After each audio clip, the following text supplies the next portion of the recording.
O tema da mensagem, assim como eu os amei, baseado em João 4, 34 e 35. Esse texto diz assim: eu lhes dou um novo mandamento, que vocês amem uns aos outros, assim como eu os amei, que também vocês amem uns aos outros. Nisto todos conhecerão que vocês são meus discípulos, se tiverem amor uns aos outros. Não faz muito tempo, talvez pouquíssimos dias, que falamos sobre isso, não num contexto que vamos examinar agora, mas num outro contexto, sobre esse ensino de Jesus. Verso 34, no início, ele diz assim: eu lhes dou um novo mandamento, que vocês amem uns aos outros. Um novo mandamento.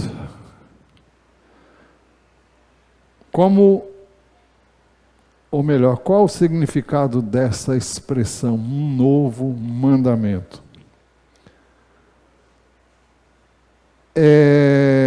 Na realidade, esse mandamento não é novo. Não era novo quando Jesus o trouxe. Mais de uma vez nós temos visto que a lei já dizia da necessidade de amarmos o nosso próximo 1400 anos antes de Cristo vir. E eu me refiro a Levítico 19, versos 17 e 18. E estes versos dizem assim: não guarde ódio no coração contra o seu próximo, mas repreenda-o e não incorra em pecado por causa dele. Não procure vingança, nem guarde ira contra os filhos do seu povo, mas ame o seu próximo como você ama a si mesmo. Eu sou o Senhor. Então, a lei já nos ensinava aquilo que Jesus chamou e disse ser o segundo mandamento mais importante. O primeiro, ele disse: escute, ó Israel, o Senhor nosso Deus é o único Senhor. Ame, pois, o Senhor seu Deus com todo o seu coração, com toda a sua alma, com toda a sua força, com todo o seu entendimento. E ele disse: o segundo, semelhante a este, é: ame o seu próximo como a si mesmo. Então ele repetiu dois mandamentos da lei. O primeiro em Deuteronômio, capítulo 6, se não me engano, versículo 5, ou um pouquinho antes, ele fala do primeiro mandamento. E Levítico, que eu acabei de ler, fala do segundo mandamento. Mas aqui diz: não guarde ódio no coração contra o seu próximo, mas repreenda-o e não incorra em pecado por causa dele. Isso fala de uma questão não resolvida com o próximo. Por que alguém guardaria ódio no coração? Porque não foi falar com ele. Porque não resolveu a questão com essa pessoa, mas ficou ressentido, ficou magoado, não tratou da situação, e talvez a culpa seja do outro, porque ele terá me ferido. Vamos pensar assim: se fosse comigo, alguém me feriu, alguém me maltratou, e eu não resolvi a questão com ele. Então é uma questão não resolvida, ele não foi repreendido. Por isso que o texto diz: não guarde ódio no coração contra o seu próximo, mas repreenda-o e não incorra em pecado por causa dele. Então, por que alguém incorreria em pecado por causa dele? Pelo fato de eu não ter repreendido aquela pessoa que me feriu, que me machucou. Eu não tratei da situação com ele e não fiz ver que aquela situação não estava correta à luz da palavra de Deus. Também o 18 diz: não procure vingança, nem guarde ira contra os filhos do seu povo. mas ame o seu próximo como você ama a si mesmo. Não procure vingança, porque alguém se vingaria porque justamente guardou ódio, ressentimento no coração, uma questão não foi tratada, aquilo foi acumulando ou foi sendo acumulado e chegou um ponto em que a coisa explode. E quando ele diz não procure vingança nem guarde ira contra os filhos do seu povo, está se referindo ao povo de Deus, mas ame o seu próximo como você ama a si mesmo, eu sou o Senhor. A razão para fazermos isso é porque Ele é Senhor. Então a questão que perguntamos é, será que nós chamamos o Senhor de Senhor? E como Jesus disse, por que vocês me chamam Senhor, Senhor, e não fazem o que eu mando que vocês fazem? Isso nas minhas palavras.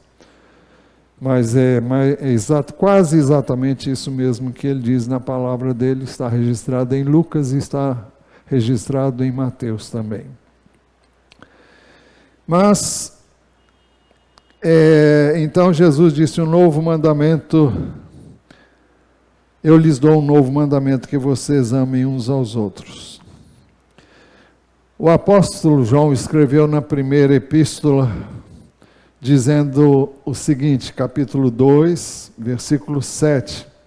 Amados, não lhes escrevo um mandamento novo, mas um mandamento antigo, que vocês tiveram desde o princípio. Esse mandamento antigo é a palavra que vocês ouviram. Sempre que eu lia esse texto, eu sempre o associei ao fato de Jesus ter nos mandado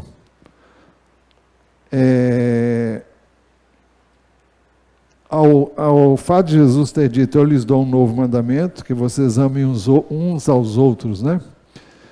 Mas João diz que, dizendo praticamente, aparentemente, uma coisa que contradiz. Amados, não lhes escrevo um mandamento novo, mas um mandamento antigo que vocês tiveram, desde o princípio. E eu entendo que este desde o princípio é desde o início de tudo. Agora ele disse, esse mandamento antigo é a palavra que vocês ouviram. Ouviram de quem? Eu entendo que ele está dizendo que ouviram, que os seus ouvintes, ou seus destinatários da epístola, ouviram desde o princípio de Jesus.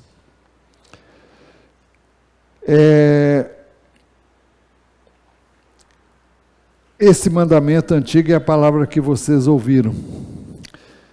Então eu creio, ele se refere a Jesus, mas creio que vale a pena ver o que o apóstolo disse ainda logo depois. Por outro lado, o que escreve é um mandamento novo.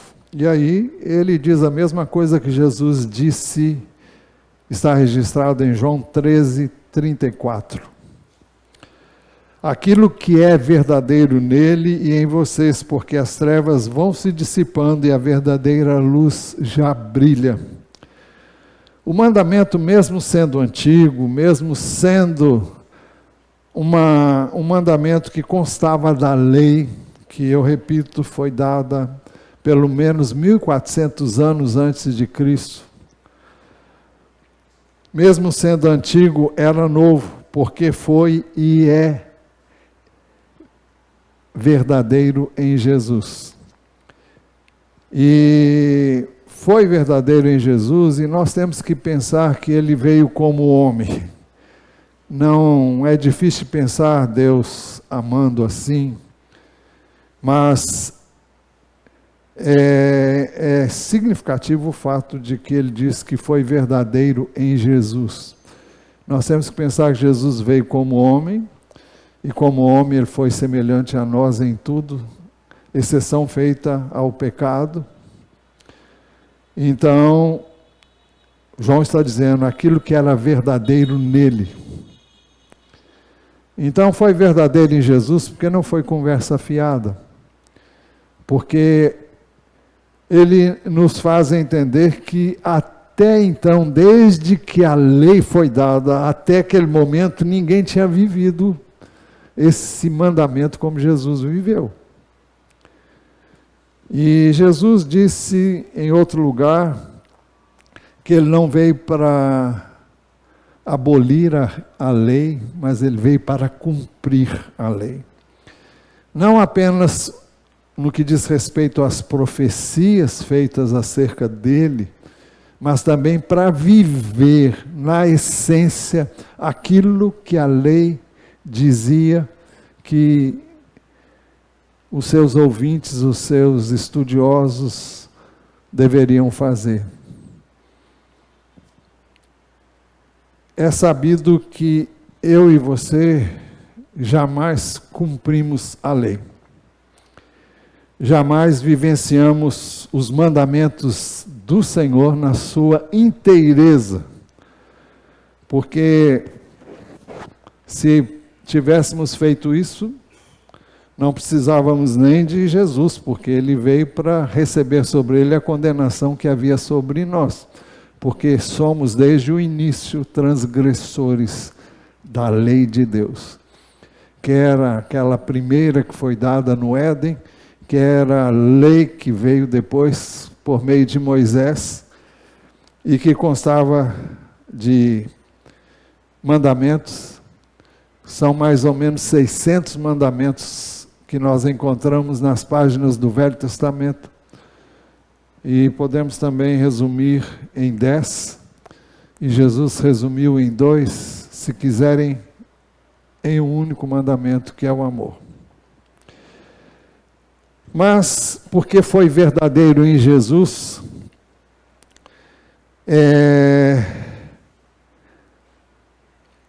o verso 8 de 1 de João 2,8 diz: por outro lado, o que ele lhes escreve é um mandamento novo, aquilo que é verdadeiro nele. Por isso Jesus, ao dizer, eu lhes dou um novo mandamento, que vocês amem uns aos outros, ele não parou aí. Eu lhes dou um novo mandamento, que vocês amem uns aos outros, assim como eu os amei, que também vocês amem uns aos outros. Aí o negócio complica, né?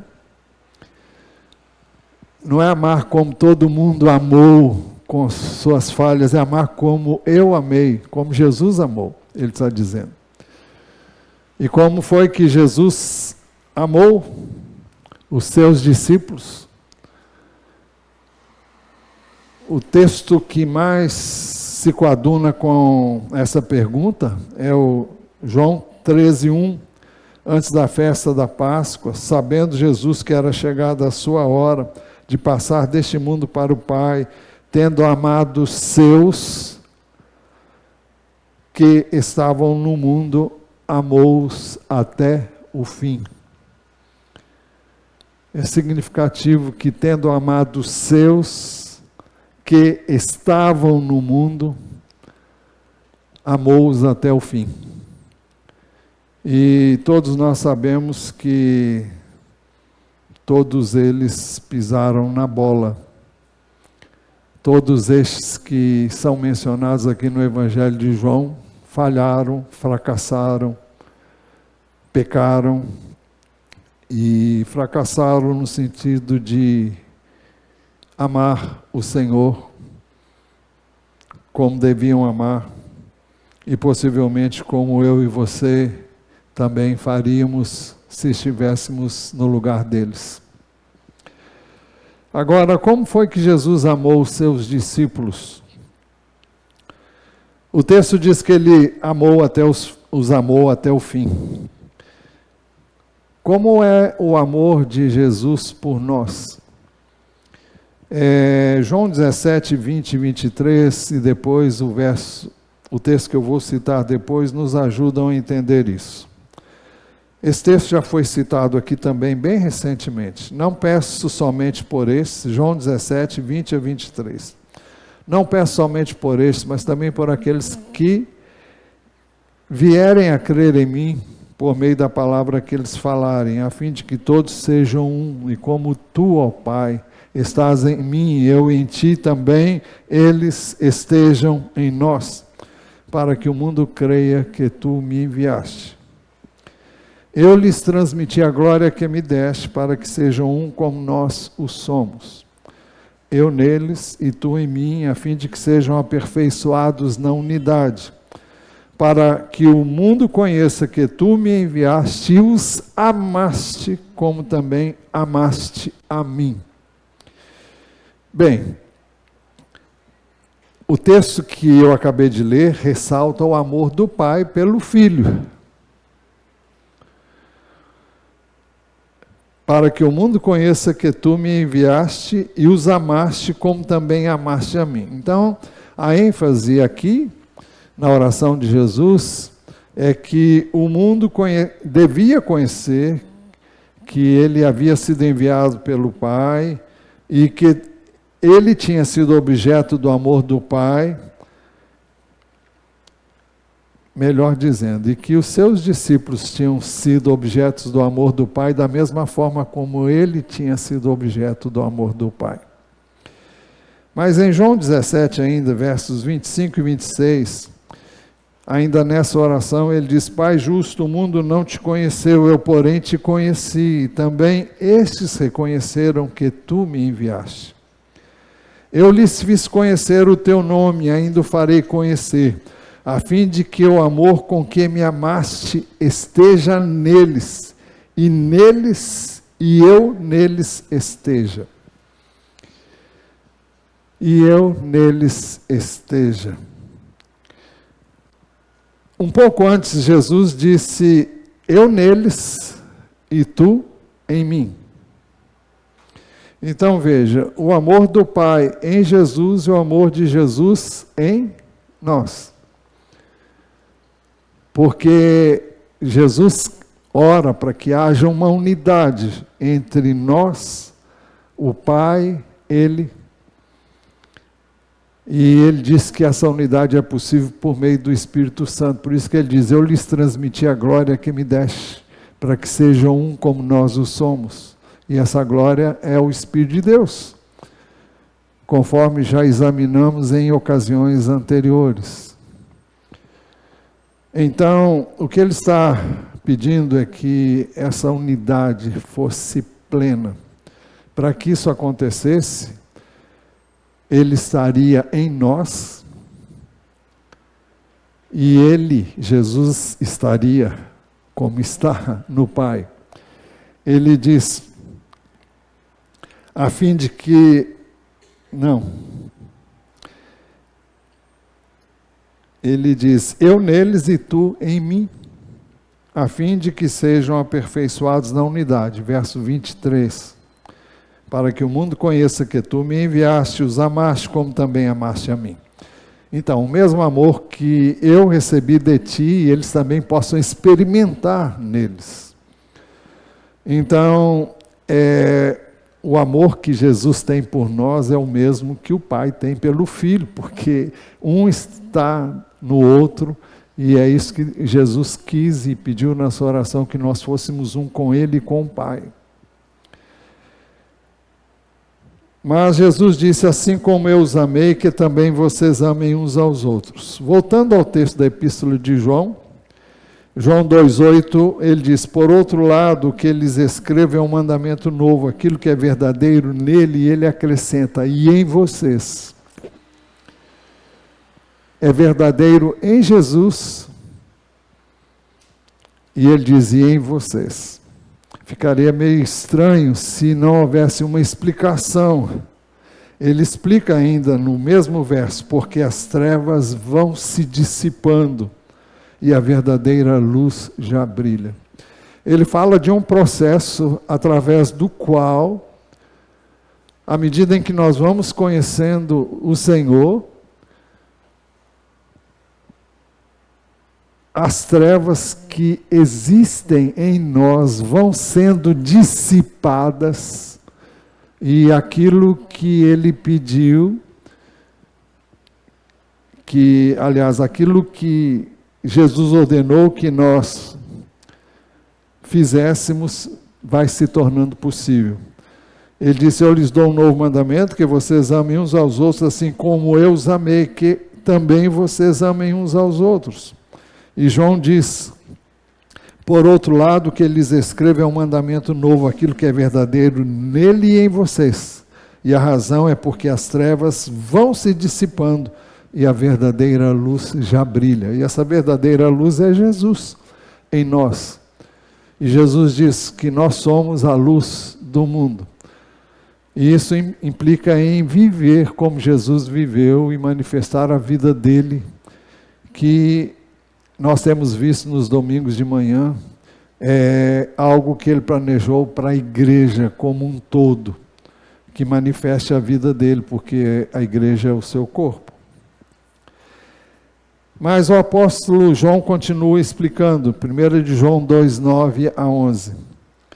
Quem diz estar na luz, mas odeia seu irmão, está nas trevas até agora. Quem diz estar na luz, mas odeia seu irmão, está nas trevas até agora. Não adianta dizer que temos a luz se odiamos quem quer que seja. Se dissermos que estamos na luz e temos ódio de alguém, nós estamos nas trevas. Isso é característica das trevas. O ódio é uma característica das trevas. A única coisa que eu e você devemos odiar é o mal. Quem ama o seu irmão permanece na luz, e nele não há nenhum tropeço. Mas quem odeia o seu irmão está nas trevas, anda nas trevas e não sabe para onde vai, porque as trevas lhe cegaram os olhos.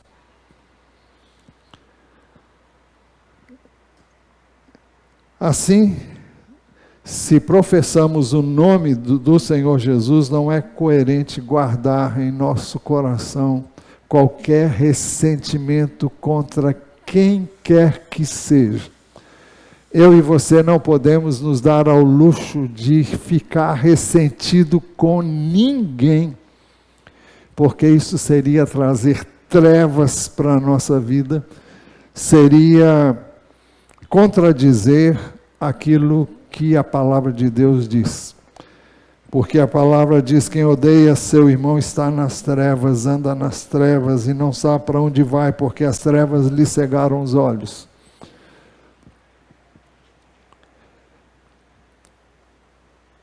Então, eu e você só temos uma escolha: amar. Amar é uma escolha, não é um sentimento. Eu não sinto. Eu já ouvi muitas pessoas que disseram ter se separado porque não amam mais o seu cônjuge.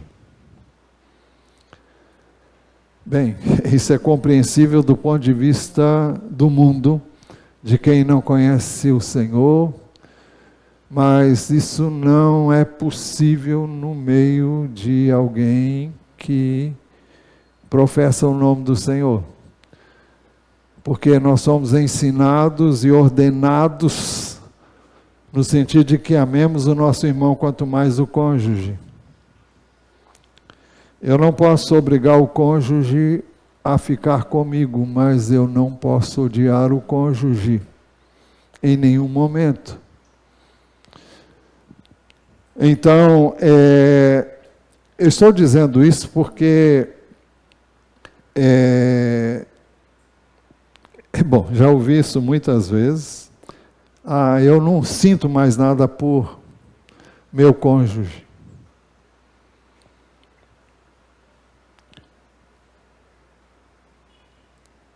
O amor é algo que nós escolhemos amar. Normalmente, eu não quero colocar pimenta no olho de ninguém, mas normalmente quando alguém começa a dizer que não sente mais nada pelo seu cônjuge, ele está sentindo por alguma outra pessoa. Mas não estou querendo semear nenhum problema entre quem quer que seja aqui, viu? Mas você escolhe amar quem você escolhe amar. Agora, e aí? Você escolhe e aí não sente nada? Quando você escolhe amar, o amor de Deus é derramado no seu coração. Você escolhe amar, você escolhe perdoar, você escolhe obedecer. Não é porque você tenha vontade de obedecer, mas você escolhe, eu quero obedecer. Por quê? Porque eu tenho um Senhor e Ele mandou que eu faça dessa maneira, e eu quero fazer, eu quero honrar o meu Senhor. Jesus, quando estava no Getsemane, Ele disse: Pai, se é possível, passe de mim este cálice, todavia não seja como eu quero, mas como tu queres. O que Ele queria era a vontade do Pai, não que Ele quisesse passar por aquilo. Humanamente falando, Jesus não queria passar por tudo aquilo que Ele passou. Ninguém gostaria de passar pelo que Ele passou. Por isso que foi doloroso. Por isso que Ele é chamado de homem de dores e que sabe o que é padecer. E um de quem os homens escondem o rosto, dele não fizemos caso algum. Diz a profecia de Isaías, capítulo 53. Então, amar é uma escolha, não é um sentimento. O sentimento vem quando eu escolho amar em obediência a um mandamento de Deus.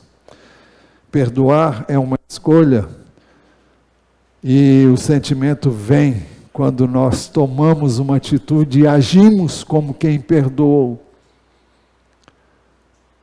Eu não tenho que sentir amor para amar, eu não tenho que sentir alguma coisa para perdoar, eu tenho que escolher perdoar.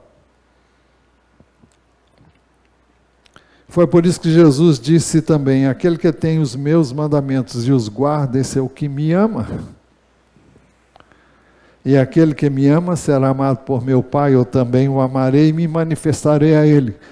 Como é que mostramos que amamos? Quando obedecemos. Quando guardamos a palavra do Senhor. É uma demonstração de amor. Quem ama obedece, quem ama faz o que Deus manda que eu e você façamos. Jesus também disse, no mesmo contexto, no verso 23, João 14, 23, se alguém me ama, guardará a minha palavra. O meu Pai o amará e viremos para ele e faremos nele morada. À medida que eu obedeço a palavra de Deus, eu me torno um veículo, um instrumento nas mãos de Deus para manifestar aquilo que Deus é. É através da obediência que Deus pode ser visto na minha vida e na sua vida. É uma vida de obediência. Por isso que Jesus disse, se alguém me ama, guardará a minha palavra. E o meu Pai o amará, e viremos para ele e faremos nele morada. Ou seja, vamos manifestar a nossa vida naquele que nos obedece. Ao escolher amar, você escolhe, então, também perdoar. Ao escolher amar, você escolhe aceitar o outro como o Senhor aceitou você e eu. Ele não nos amou porque éramos mais bonitos do que qualquer outra pessoa.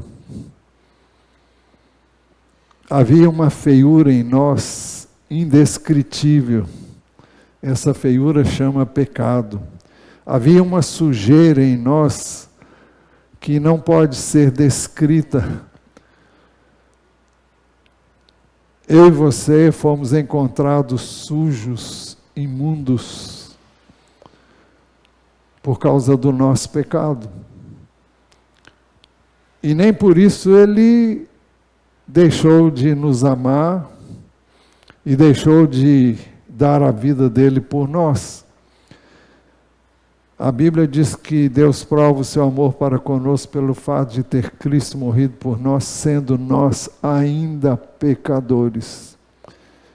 Ele não morreu por nós porque éramos dignos, melhores do que quem quer que seja. Ele nos aceitou e nos recebeu quando nós cremos nele. Quando nós o recebemos pela fé em nossos corações. E quando recebemos pela fé, nós recebemos perdão, nós recebemos purificação através do sangue dele derramado na cruz do Calvário. Nós recebemos uma filiação, nós nos tornamos filhos de Deus. Mas a todos quantos o receberam, deu-lhes o poder de serem feitos filhos de Deus, a saber, aos que creem no seu nome.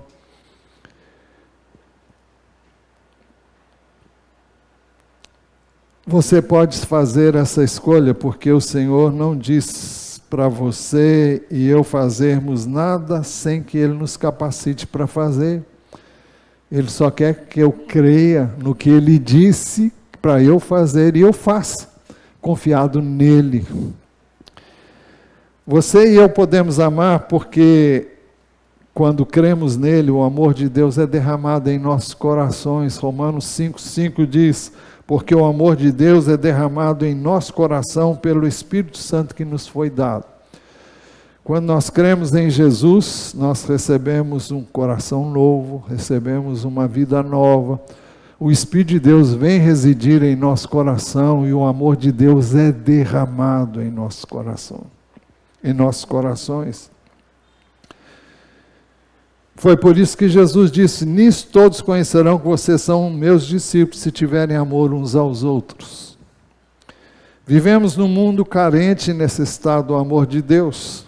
O mundo só poderá conhecer Jesus se o vir em nós, Igreja do Senhor Jesus.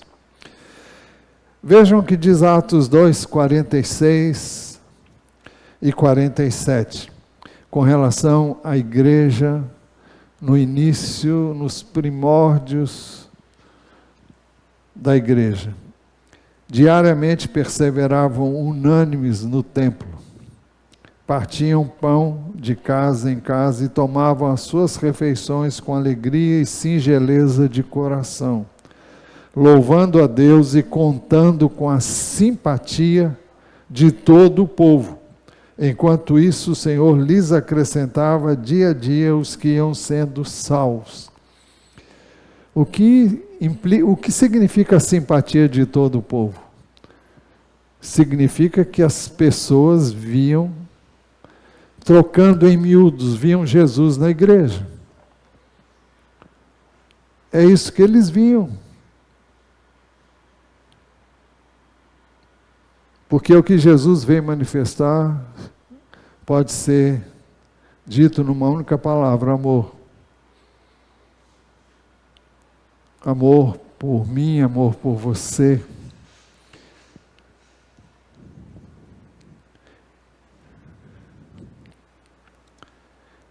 Jesus disse que em João 15,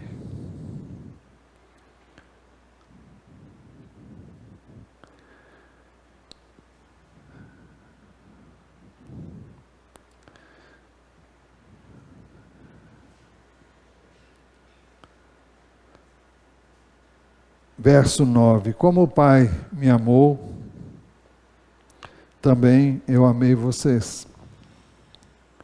Permaneçam no meu amor. Se vocês guardarem os meus mandamentos, permanecerão no meu amor, assim como também eu tenho guardado os mandamentos de meu Pai, e no seu amor permaneço. Tenho-lhes dito essas coisas para que a minha alegria esteja em vocês e a alegria de vocês seja completa. O meu mandamento é este, que vocês amem uns aos outros, assim como eu os amei. Ninguém tem amor maior do que este, de alguém dar a própria vida pelos seus amigos. Vocês são meus amigos se fazem o que eu lhes ordeno. Já não chamo vocês de servos, porque o servo não sabe o que o seu senhor faz, mas tenho chamado vocês de amigos, porque tudo que eu ouvi de meu Pai, eu lhes dei a conhecer. Não foram vocês que me escolheram, pelo contrário, eu os escolhi e os designei para que vão e deem fruto, e o fruto de vocês permaneça, a fim de que tudo que pedirem ao Pai em meu nome, Ele lhes conceda. O que eu lhes ordeno é isso, que vocês amem uns aos outros.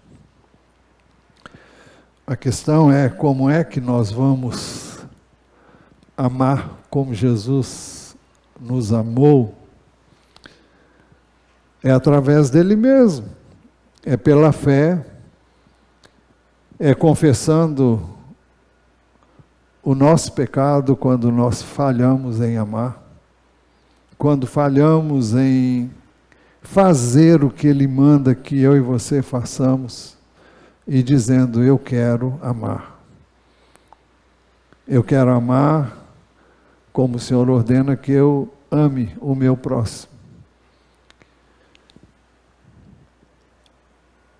Para concluir, eu concluo com aquilo que nós iniciamos essa mensagem. As palavras do Senhor Jesus: eu lhes dou um novo mandamento, que vocês amem uns aos outros, assim como eu os amei, que também vocês amem uns aos outros. Nisso todos conhecerão que vocês são meus discípulos, se tiverem amor uns aos outros. Podemos dizer que isso é igreja. E é isso que a igreja tem e deve manifestar. E é isso que temos que pedir a Deus como igreja, para que nós manifestemos. Nós precisamos manifestar esse amor, para que o mundo conheça que Jesus veio e que Ele realmente pode ser visto no seu corpo, do qual Ele é o cabeça. É o corpo de Cristo que é a igreja.